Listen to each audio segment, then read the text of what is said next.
Good afternoon, everyone. Thank you so much for joining us for the first of our winter speaker series. We are delighted to welcome today Jean M. O'Brien, who will speak on Firsting and Lasting, Writing Indians Out of Existence in New England. Before we get into the program, I have just a few technical things I'd like you all to know. Our program this afternoon will be recorded. That recording is going on now, which means it will be available for you to watch after the fact. If you pre-registered for this program, you'll receive a link in your email inbox in a few days when the recording is ready. That also means that any questions you ask will also be part of the recording, so please be aware of that. This is a slightly different version of Zoom than you may be used to. It's the Zoom webinar version, which means that the way to ask questions will be either through the Q&A function, and that's part of your bar, your control bar for Zoom. You can click on the Q&A, and then it will guide you through asking questions. And at the end of the program, I will moderate and pose some questions to our speakers, or you can use the chat function to also address questions to our speaker today. We'll tackle all of those at the end of the program. Please know, as it says on the screen, this is hosted by the Vermont Historical Society. You can check out vermonthistory.org for our other great programming, including the upcoming programs in this winter speaker series. Before we begin, I'd like to read a brief land acknowledgement. The Vermont Historical Society acknowledges that we do our work on land that has long served as a site of meeting and exchange of Indigenous peoples. The Western Abenaki have long been caretakers of this land, which they call Ndakina. We seek to address historical exclusion by embracing an inclusive understanding of the Vermont experience. In partnership with multiple communities, we educate the public about inequities as we work to change our own institution. With that, I would like to turn over this program to Melody Mackin, who is also here with us today. Melody is a citizen of the Elnu Abenaki Band, a Vermont historian and artist, and a trustee of the Vermont Historical Society, and she will introduce our speaker today. We're delighted to have her. Melody, it's all yours. All right, thank you, everybody. And I'm so glad you're all here. And I'm very happy to introduce the wonderful Jean M. O'Brien, White Earth Ojibwe. They're a distinguished McKnight University professor of history at the University of Minnesota.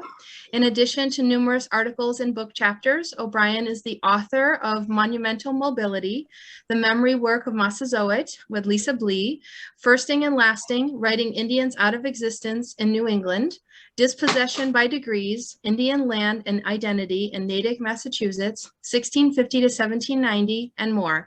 She is a co-founder and past president of the Native American and Indigenous Studies Association, and inaugural co-editor with Robert Warrior of the Association's journal, Native American and Indigenous Studies. She has won numerous fellowships and awards in support of her work, including the American Indian History Lifetime Achievement Award for 2014 from the Western History Association, and she is an elected member of the Society of American Historians. So welcome, Jean, and we look forward to your talk. Thank you so much for that kind introduction, Melody. And Amanda, thank you for having me. I'm really delighted to be here. So we're going to just go right into this talk, and Amanda's going to be handling the slideshow. So let's hope that we manage to do that. I'm sure it'll be just fine. So I'm just going to begin. My talk today is drawn from my book, Firsting and Lasting, Writing Indians Out of Existence in New England, which is in turn based on a close analysis of some 600 texts published about localities in Connecticut, Massachusetts, and Rhode Island between 1820 and 1880. I want to begin with a story that I hope will lay out the larger argument of my book, which really talks about the material in these volumes about Native people, which about 2/3 of them contained that. And then, so I'll begin with a story, and then I'll turn to some of the ideas that help me make sense of this large body of material.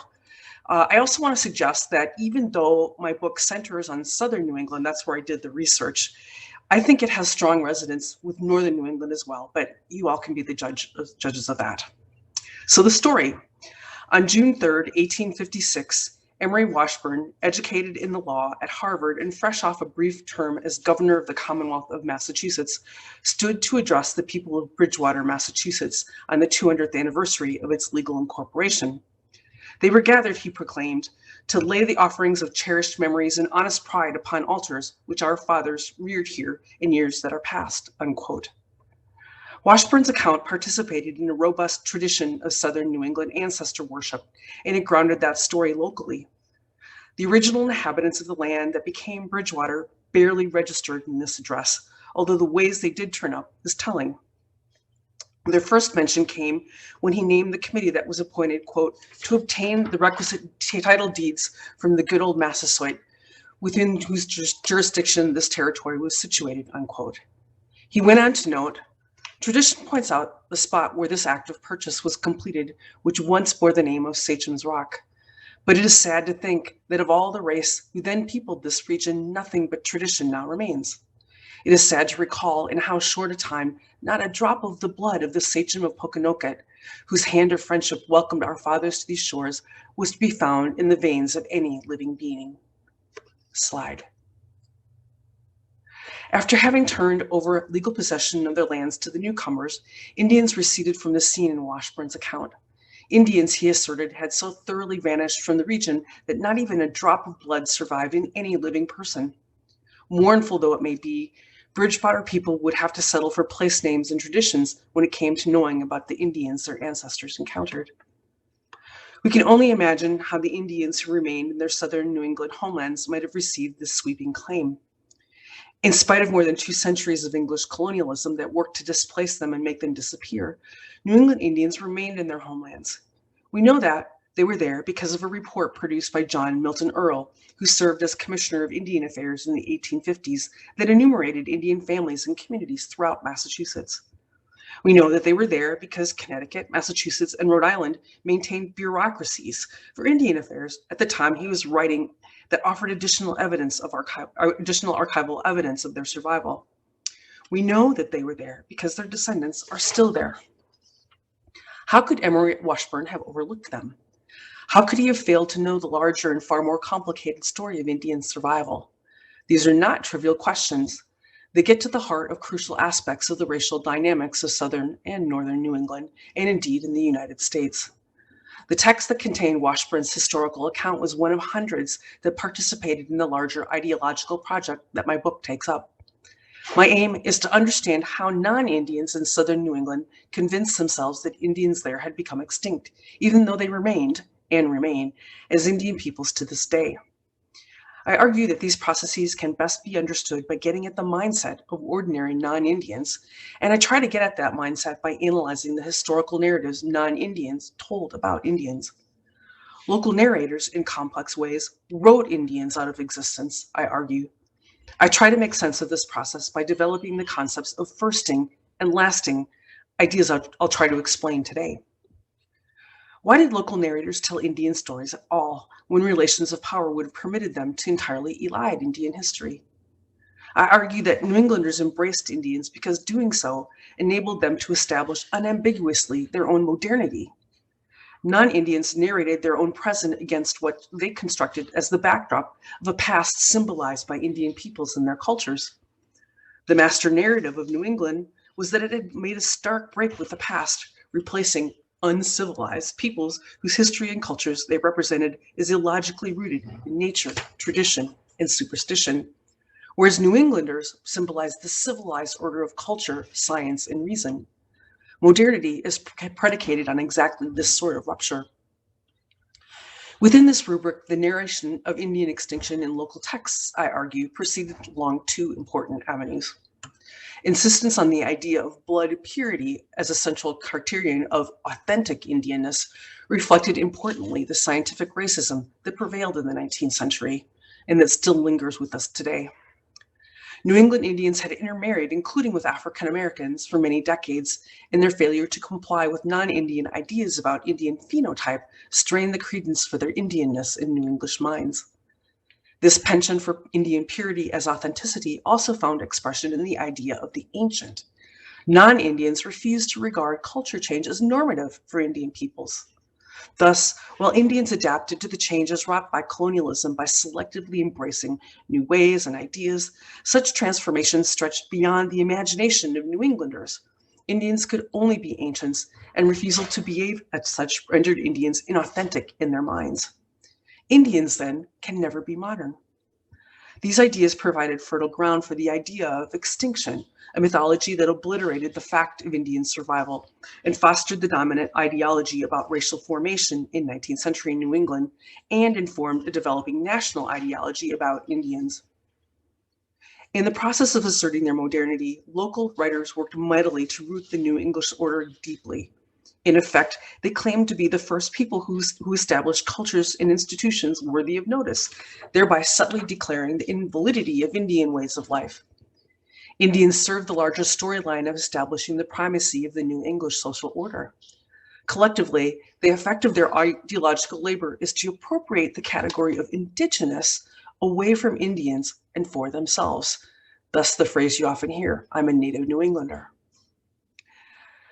They subtly argue for the sole legitimacy of New English ways as the institutions and practices of non-Indians are posited as the epitome of modernity. What I want to do now is turn to the central arguments of each of the 4 chapters of my book, but with particular emphasis on the concepts of firsting and lasting, and offer some illustrations, both narrative and graphic, of these ideas. I begin my first chapter with firsting. Local texts claim Indian places as their own. How so? And you might be asking yourself, what is firsting and how does it work? Plymouth, Massachusetts offers us the quintessential evidence, as this is beautifully illustrated in James Thatcher's book, History of the Town of Plymouth from its first settlement in 1620 to the present time, with a concise history of the Aborigines of New England and their wars with the English, etc. As the place that could make a generally accepted claim about the primacy in the permanent establishment of New England, Plymouth could boast a plethora of firsts vis-a-vis any other New English place. Some of these firsts could be unique to Plymouth. Where else could a contest ensue over whose was the first foot of the first white person to land in the first English settlement in New England? Descendants of John Alden and Mary Chilton quarreled over the distinction in the 19th century. Thatcher's volume detailed the dramatic event of the first landing and went on to claim that this then is to be considered as the first stepping on the rock of the pilgrims from the shell belonging to the Mayflower, and this is thus the birthday of our nation, unquote. A claim that certainly might have been contested and was by Jamestown, 1607, for those of you keeping score. Plymouth, too, could claim the first English child born in New England and could muse over the March 16, 1621 encounter with Massasoit, who purportedly greeted the new arrivals cheeringly in broken English, "Welcome, Englishmen, welcome, Englishmen." Samoset reputedly learned some English from fishermen in what was to be renamed Maine, which calls into question the possibility that this encounter was all that novel. Thatcher tells us this was the first savage with whom the whites had obtained an interview, unquote, at least in Plymouth. Less amiable encounters ensued later, yet peace with the Indians came to prevail. A map of Plymouth Village in 1832 forms the frontispiece to this volume, on which Watson's Hill is depicted as the place where the first Indian treaty was made, about which more in a moment. Slide. Quote, "The stone arch bridge was erected over Town Brook in the year 1812 at Spring Hill, precisely at the spot where the colonists had their first interview with Massasoit in 1621. The hill where the sachem with his train of 60 men appeared was called Strawberry Hill by the first planters, now Watson's Hill," unquote. Other firsts noted by Thatcher included the first Sabbath, first English town built in New England, first offense committed and punished, first prison, first marriage ever solemnized in New England, first record of horses, first division of land, first church, first pastor of the first church, Ralph Smith, and the first mention of a war. You get the idea. Note that many of these firsts, such as first marriages, births, and churches, could be customized by locality and replicated across the landscape of New England so other places could participate in the robust practice of firsting. And they were. But what were they doing? All of these firsts relate in one way or another to the establishment of institutions New Englanders regarded as central to their identity and as essential elements in the modernity of their social order. Whether it be institutionalized religious practice, the implementation of legal codes covering everything from marriage to civil and criminal offenses, economic development, or political establishments, New Englanders scripted themselves as modern people looking to the future, creating ordered out of perceived chaos and forging modern societies and cultures that broke from the past. This story implicitly argued that Indians and Indian ways could not be acknowledged as legitimate, ongoing, and part of the landscape of the future. And here I want to just show you a few more illustrations with Amanda's help. So next slide. Here we have a frontispiece from a book, The History of Ridgefield, Connecticut, from its first settlement to the present time, published in 1878. And this is a really common title for books in this period of time. And just a couple of things to point out here. One is the etching of a framed house, which again conveys this kind of permanency. And another thing that's very subtle, at the top, you can see the inscription, President Northrop's Library. Who was that actually? He was the president of the University of Minnesota. And I got this book when I was doing my research out of my own university's library. One of the things that shows us how these ideas are traveling over all of the United States in this period of time. Next slide. So here we have the first congregational meeting house of Natick. And I'm here to tell you, somebody wrote a book about this. No, it wasn't. The first congregational meeting house of Natick was built entirely by Indians in the middle of the 17th century. So this is something that has replaced the actual first congregational meeting house of Natick. Next slide. Here we have the first washing day at Cape Cod. I love this illustration.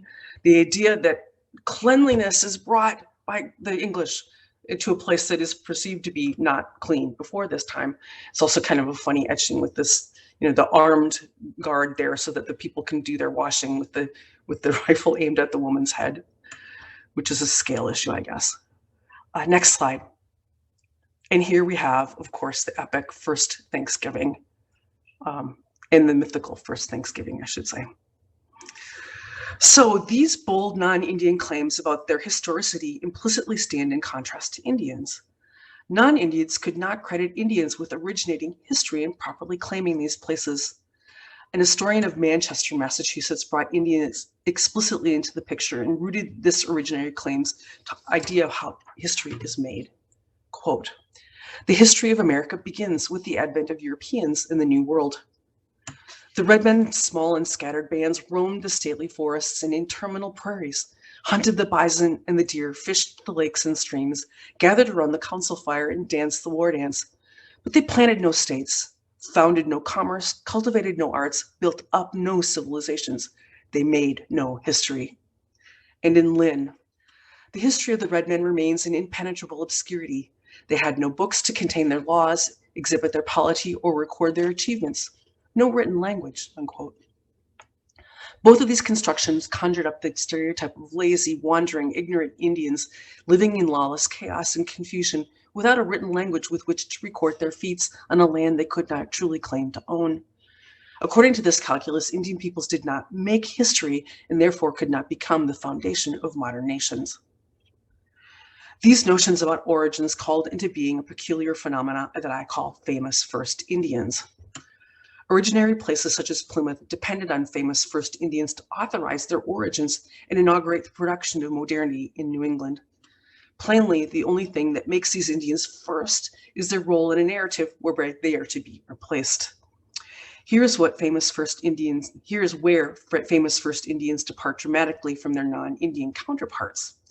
Rather than gaining their fame as first who will be part of an enduring modernity, they are famous because they set into motion the processes that are the beginning of their end. Most notable in this respect are Indian leaders who entered in diplomatic relationships with the English, thus authorizing the English presence in Indian homelands.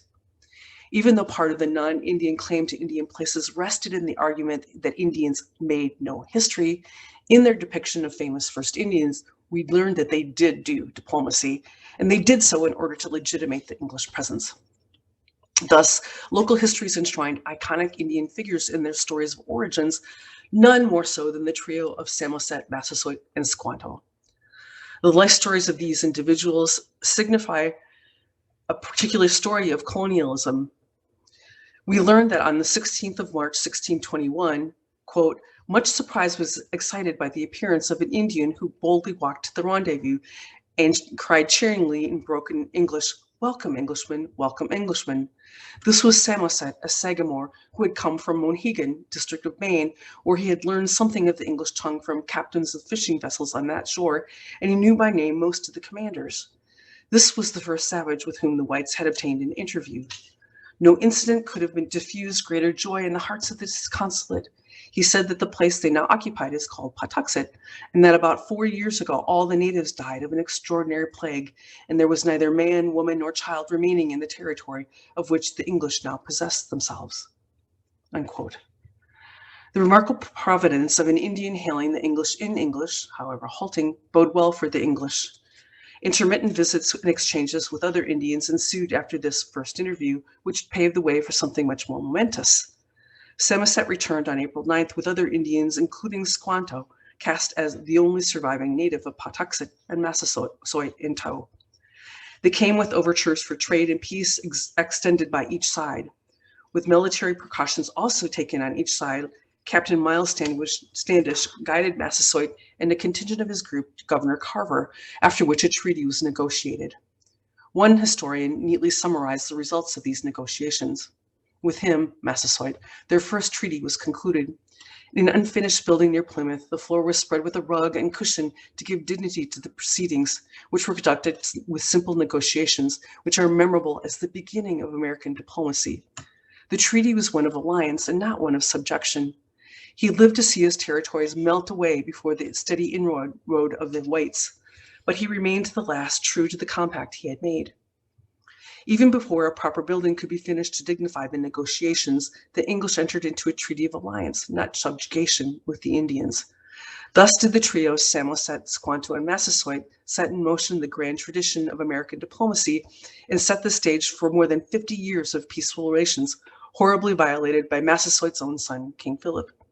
And in this single family, Plymouth scripted both the noble and the ignoble savage, the excellent and friendly Massasoit, whose dignified commitment to amiable interaction and exchange was destined to be betrayed by his ignoble son. Famous first Indians signify essential elements in the project of modernity.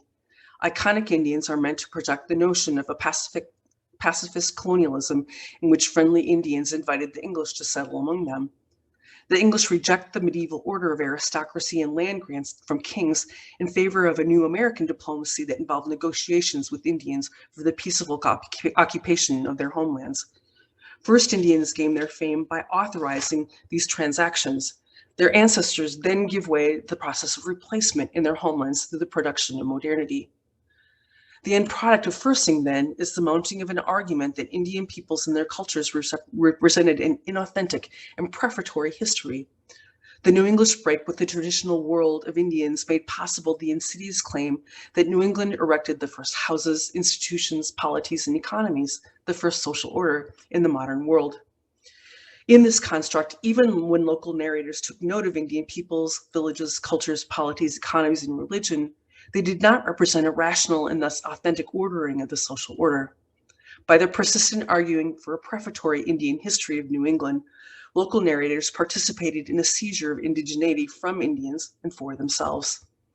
This seizure depended upon an insistence that the incompatible Indian peoples had disappeared or would do so in the near future. I look at the ways local texts consolidated these claims in my second chapter, which is called Replacing. Historical practices argue that non-Indians have supplanted Indians.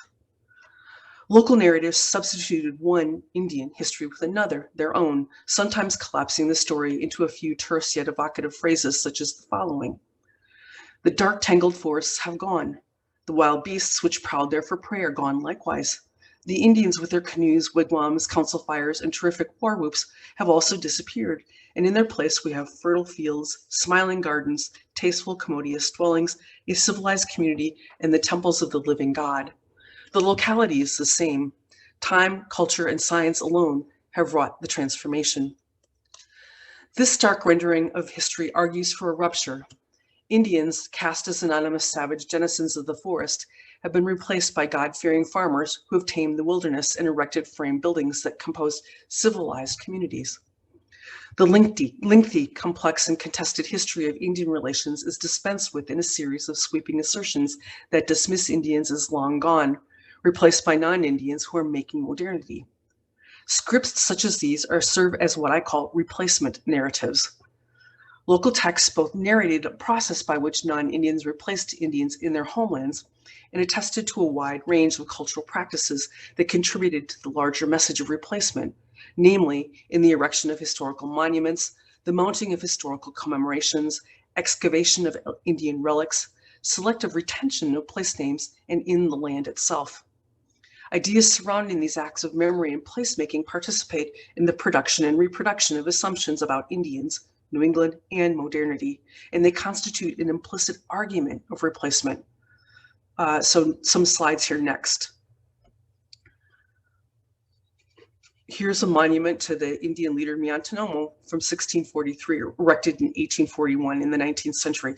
This is a history that is flattened out. It's got 1 year that is attached to Native peoples as a kind of endpoint. Next slide.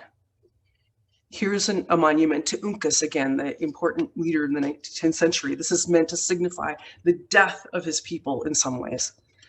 Next slide. The iconic leader Massasoit was the subject of monuments in the 19th century, this one in Warren, Rhode Island. And next slide. This one, this one that you may recognize, many of you, from Plymouth, Massachusetts, that was erected in 1921 for the commemoration of the quadricentennial of the arrival of the English. And then one more, actually a couple more, but this is a proposed monument to John Eliot, who was called the apostle to the Indians, the missionary to Indian people in New England in the 17th century. The missionary was partly responsible for bringing people to Natick, Massachusetts. I love this image partly because you see at the very bottom, there's this feathered, hide-wearing Indian man pointing up to this enormous monolith. It's just so much bigger than he is, and the message that carries. Next slide. Historical commemorations throughout the 19th century included all kinds of events, but also lengthy historical discourses in which this idea of Indian vanishment is really essential to them. This is from Norwich, Connecticut. You get the idea of the scale and festivity of those commemorations, and then one more from Norwich.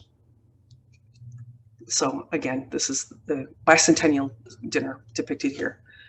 A few more slides on land. Next one, naming. So here is something that is found in a history of Glastonbury, Connecticut. You see at the bottom, it's labeled Indian Map of Glastonbury. Well, actually, no, it's not. But what it does do is it selectively, as I was saying, retains certain Native names as a way of Americanizing the landscape and making claims to it. Next one. Here is a reproduction of a deed from 1636 in Salem, Massachusetts, labeled at the bottom, Old Indian Deed. And what we see here is the claim that this is the legitimate instrument in which Native peoples turned over their homelands in a legal way to non-Indian peoples. And these are frequently a part of these 19th century histories, either reproduced or just transcribed. And another one. So a map illustrative of the Indian purchases of ancient Windsor, Connecticut, with a native mark at the bottom for authenticity. And one of the things to point out here is this is subtly claiming that not 1 inch of land, of Indian land, was seized from Native peoples, but actually that they were all purchased. Next slide. Here's a copy of the slide is the cover of my book. And I think this is an intriguing design move that they made when they created the book. I actually wanted the next slide to be the cover, and you can see what they did with it. They decided to vanish the Indian from the image itself. So thank you. Okay, so moving forward, in my 3rd chapter, let me say one more thing about this image. This is from a history of Lynn, Massachusetts, and you can see here the replacement narrative in action, which is why I wanted it to be the cover of the book. Black William selling Nahant to Thomas Dexter for a suit of clothes. And here we have the trope of Native peoples willingly parting with their land for trinkets. Okay, so moving forward in my third chapter, Lasting, texts purify the landscape of Indians by denying them a place in modernity. I show how historical narration implicitly argued that Indians can never be modern because they cannot be the subject of change, only as victims. This discourse locates Indians in the dim mists of the pasts, suggesting that cultural change and racial mixing make Indians into Indian descendants rather than authentic Indians looking to the future. Conversely, non-Indian New Englanders reserve to themselves the authorship of recorded time, which is subject to a progress narrative wherein racial mixing and cultural dynamism are asserted as the privilege of whiteness. I call this racial rubric the temporalities of race. This is a way of thinking about race in relation to time. Most basically, the idea that Indians cannot change and be still considered authentic Indians. In contrast, non-Indians by definition are dynamic and always changing. This rubric found dramatic expression in the phenomenon that what I call lasting, a rhetorical strategy that asserts the claim that Indians can never be modern as a fact. The practice of lasting helped produce a narrative of progress in historical time for non-Indians, mixture and degeneracy for Indians, and might be seen as juxtaposed with the notion of indelible pollution for African Americans. In these ways, the very practice of historical writing participates in the creation of these temporalities of race.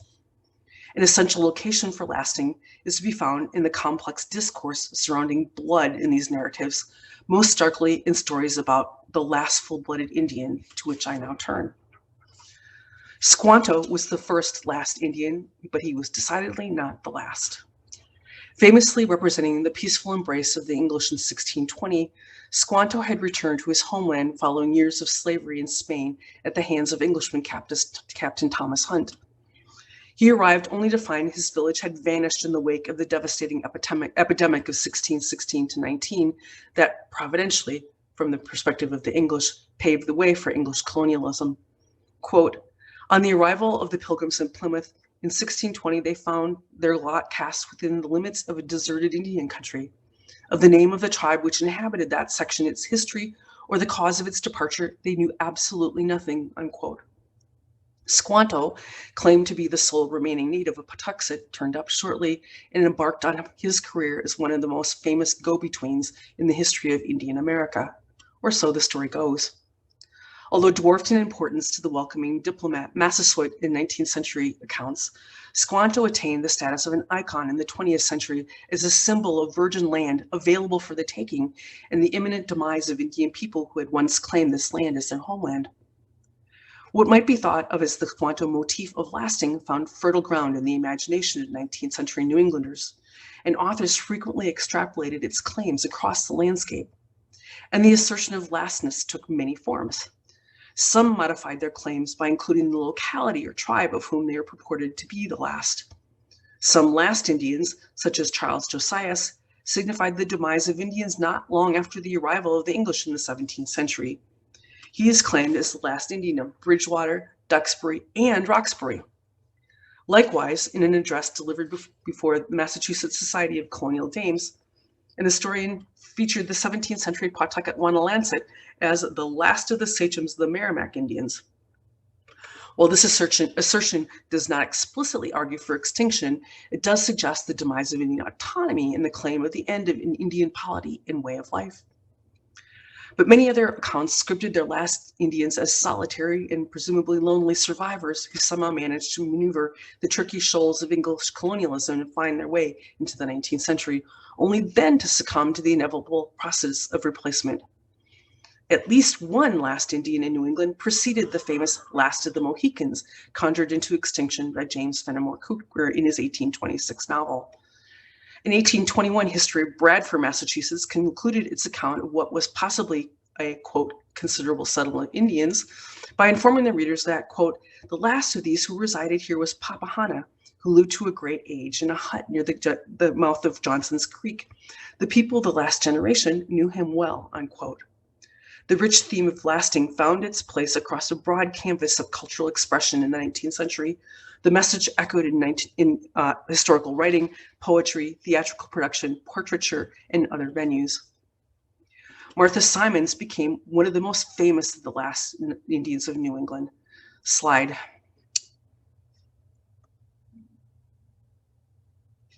Amanda? Thank you.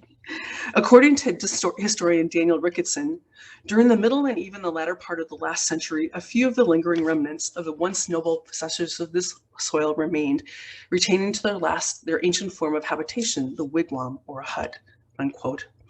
He claimed that only Martha Simons remained when he wrote his history in the 1850s, residing in Dartmouth, Massachusetts as, quote, one solitary specimen of a full-blooded Indian. She is the last of her race, unquote. Her fame attracted the luminary Henry David Thoreau to drop in on Martha Simons, who he called the last full-blooded Indian of New Bedford. He paid her a visit in 1856 and recorded this observation in his journals.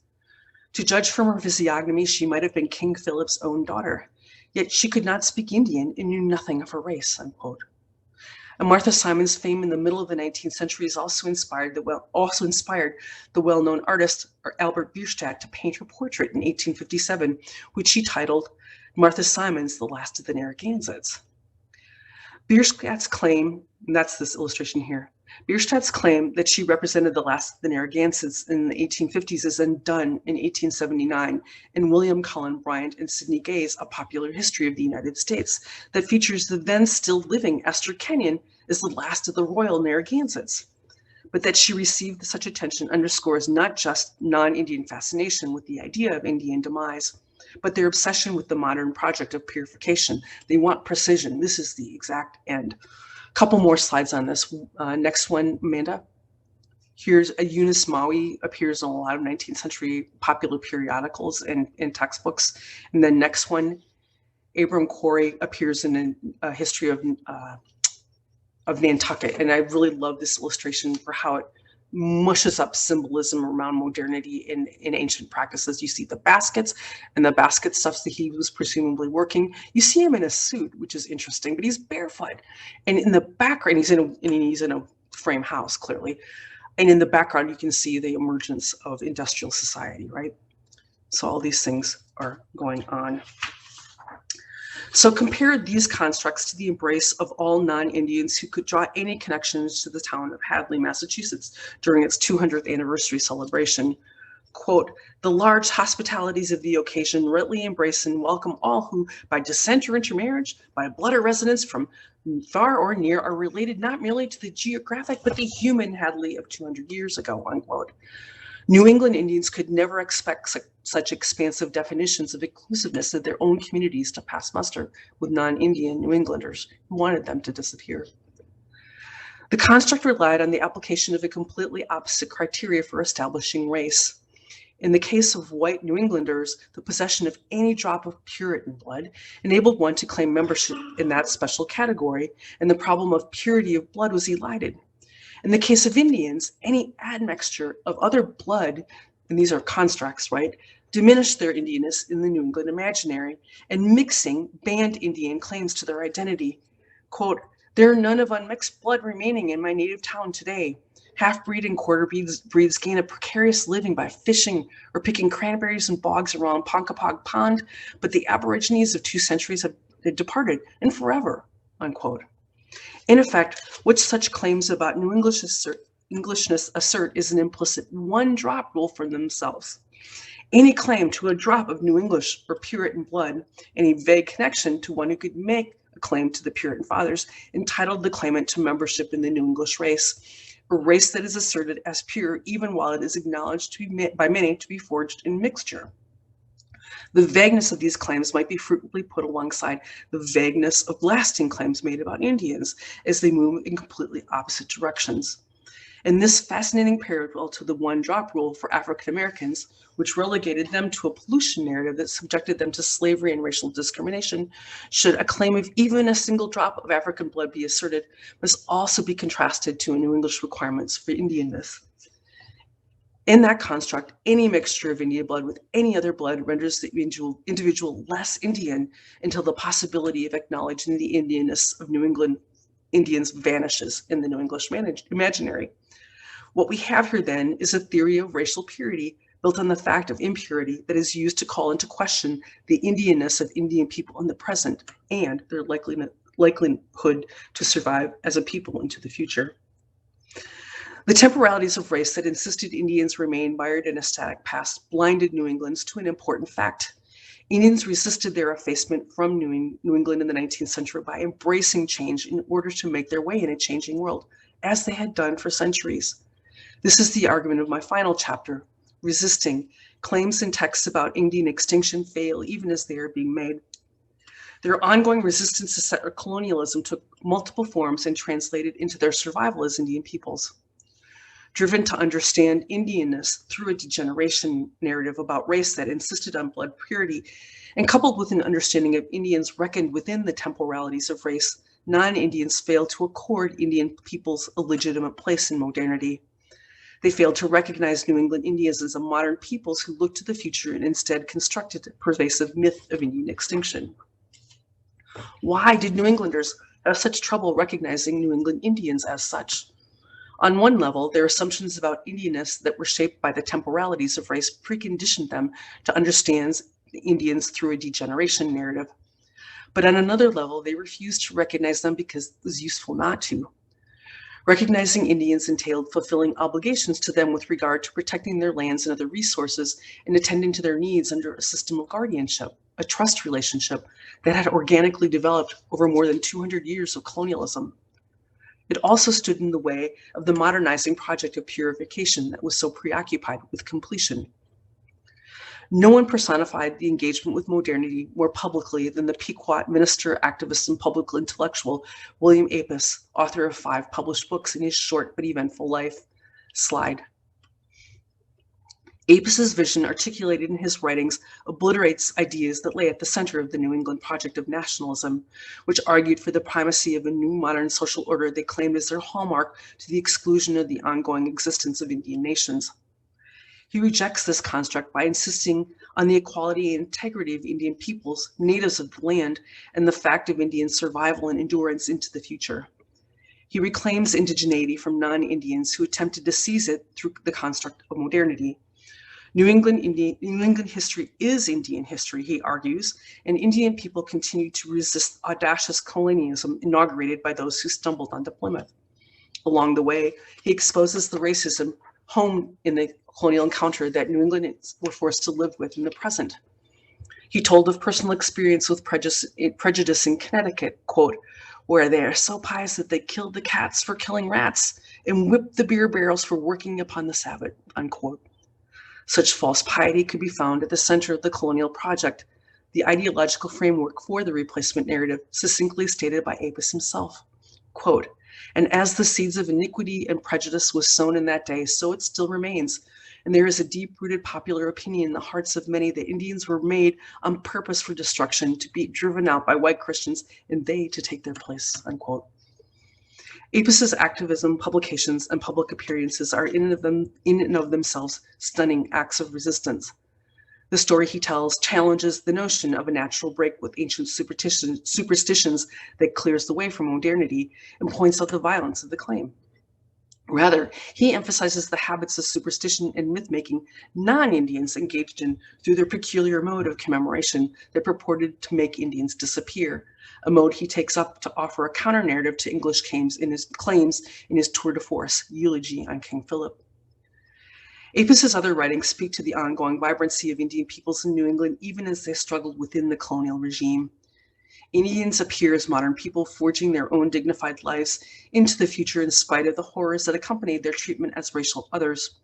His autobiography tells the profound story of Indian survival and resistance that resonates with the longer narrative of dispossession and colonialism in New England. We can draw larger implications about Indian history and survival from the writings of William Apis that, in concert with other evidence of the rich and eventful lives of 19th century New England Indians, that undoes the project of purification in the service of modernity. His writings and the proliferation of new scholarship that brings 19th century New England history to a modern audience allows us to read the official record in a far more nuanced way and to recognize more fully the ways that New England Indian peoples have always claimed New England as theirs. William Apis's eloquent testimonies notwithstanding, non-Indian New Englanders had other ideas. During the 19th century and in dialogue with debates over abolition, citizenship, and racial equality, Connecticut, Massachusetts, and Rhode Island all took measures to officially terminate the recognition of the political status of New England Indian peoples. This debate took place using the discourse of extending citizenship or detribalizing Indians for incorporation of them on an equal basis with all others.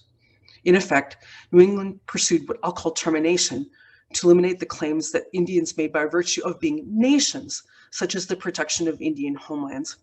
Individual Indians could remain and be recognized as individuals. Such actions, in effect, remove Indian survivors, usually cast as colored or mixed or Black, from an Indian nation recognized by the state and subjected them to a narrative that insisted Indian populations were degenerate, in quotes, and disappearing. As everyone present for this talk knows, I hope, the constructs I have been discussing today cannot possibly account for the present realities of Indian New England. For the past several decades, just like the centuries that preceded them, New England Indians resisted their effacement, struggling and frequently succeeding to force the United States to recognize the nation-to-nation relationship that is at the heart of Indian sovereignty in the United States. Whether they have yet succeeded or not, they continue to remake themselves as Indian peoples in their homelands and in modernity. More than 500 years of Indian resistance to colonialism suggests that the struggle will not end. Thank you.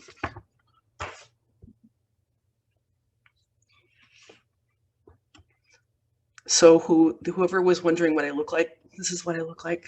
Sorry about the setup with this, with having Amanda do my slides, I think featured her blank screen during this. You're muted. Yes, I am. Thank you so much. We have a few questions in the chat and a few from the Q&A as well.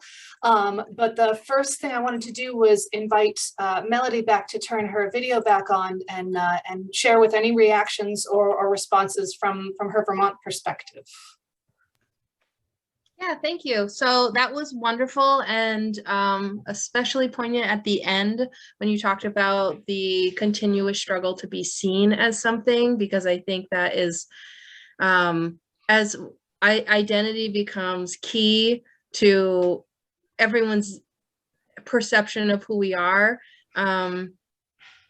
it's a continuous struggle that's not going to go away and throughout Turtle Island. So I really appreciate you talking about this, and your work is excellent. So, and there's some really great questions, and and we have till about 1 o'clock, so I'm happy to start checking in if and we may not get to all these questions just because there's some really good ones, and we have about 13 minutes. So I'm happy to kick right in. Is that okay? That sounds great. Okay. All right. So, so the first one from Mary's laptop. Thanks for sharing your research. Can you please advise what term a contemporary European descended person can use to describe that they were born and live in New England as a substitute for the term Native New Englander? That's a really great question. And it's kind of a little bit of a jab. People say that all over the place, unironically, when they're not Native. And it's just something that has been about part of language for a really long time. So what I'm hearing increasingly in self-labeling folks who are not Indigenous on Turtle Island is to call themselves settlers. This is something that I think originated north of the Medicine Line in Canada, and it is spread at least throughout the academy at this point, where people want to situate themselves in relationship to their scholarship, particularly if they're working on Indigenous studies, to point out that their subject position is not that of somebody who is in fact Indigenous. And it acknowledges, right, the history of colonialism. That might seem a little clunky, and it might seem a little bit confessional. And so I'm not really exactly sure what the answer is, but you can say you're from New England without saying that you're a native New Englander. That's another way of doing it, perhaps. I don't know. Melody, do you have thoughts on that? Well, you can just say I'm a New Englander. Just say that too. I mean, yep. Yeah. So I mean, I feel like it's, and many people, I'm sure there's going to be a lot of different really cool ways for people to describe this, but the point being is that Native people, when you say Native Vermonter or Native New Englander or whatever, that brings stuff up for people. So I don't think everybody realizes that, but it's just something to be aware of. And then maybe everyone can think about how they want to identify themselves and what they want to say. So there you go. It gets complicated. So for example, many of us Indigenous people will say things like, I'm Ojibwe from Northwestern Minnesota, and I live here in Minneapolis, right? So in a formal setting, I might say, I'm White Earth Ojibwe, I'm a White Earth Ojibwe on Dakota lands, right? So even Native people are sometimes not on their lands where they originate from. And of course, that's a very complicated story about where those lands, in whose possession they are and where we all are. It's a product of settler colonialism. Awesome. Okay, that's good. So the next one, Molly McCready, Professor O'Brien, in one of my history seminars, we read Marissa J. Fuentes' Dispossessed Lives. In this book, Fuentes talks a great deal about the methodology used, namely reading the biased grain of sources and searching for the silences within historical archive. Yeah. To what extent did reading your sources against the bias grain, decoding the language used in your sources, finding Native voices contained within the silences of the historical archive, play in your writing your book? Do you have any critiques of what sources are accepted in the historical archive and what sources are deemed good? And how do you grapple with the good sources that have deliberately erased Native voices and sources? That is such a fantastic question. How am I going to answer this? Oh, I'm going to start by saying I could not have written Firsting and Lasting if I hadn't written Dispossession by Degrees. As somebody who is not from New England, I did my dissertation on Natick. I spent more than a decade doing the research for that book to reconstruct the story of an Indian town that, in a place where the narrative at that time was New England Indians are extinct. That's what I was taught in graduate school. And I encountered sources that suggested that was just wrong. And I clearly became obsessed with that. So my dissertation was all about taking the vital records and saying, no, New England Indians did not become extinct in the wake of King Philip's War. Look at them living these storied lives throughout the 18th century in Natick, Massachusetts, and beyond. So I looked at every conceivable source to reconstruct the lives of these people I came to care about deeply in Natick.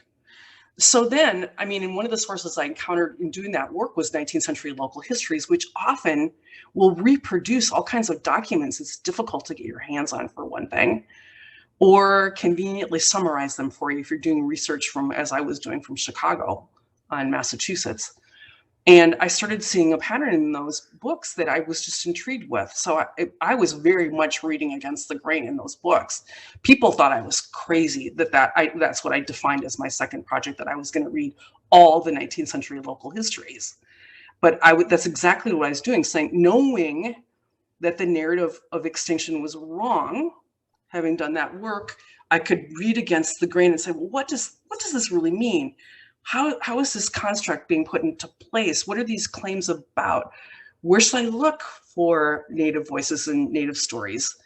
And so, that's a bit of an answer about how I did it. But what's a good source? It depends. You can find sources almost anywhere. I talked about William Apis. William Apis's writings were lost to scholars until the early 1990s, when Barry O'Connell found them and said, why don't people know about these writings? And he made sure they got published and contextualized, creating a huge explosion of scholarship about early 19th century New England literacy. There's Native texts that we have. So there are texts everywhere, and it depends on your technique and your interests and your questions. I think, historians start with a question, and then you try to figure out, how am I going to answer this? I think of historical work, maybe especially Indigenous historical work, as detective work. That's what reconstructing Natick's history was for me. So I'm not sure if that answers the question, but it's a really good one. That's awesome. Thank you.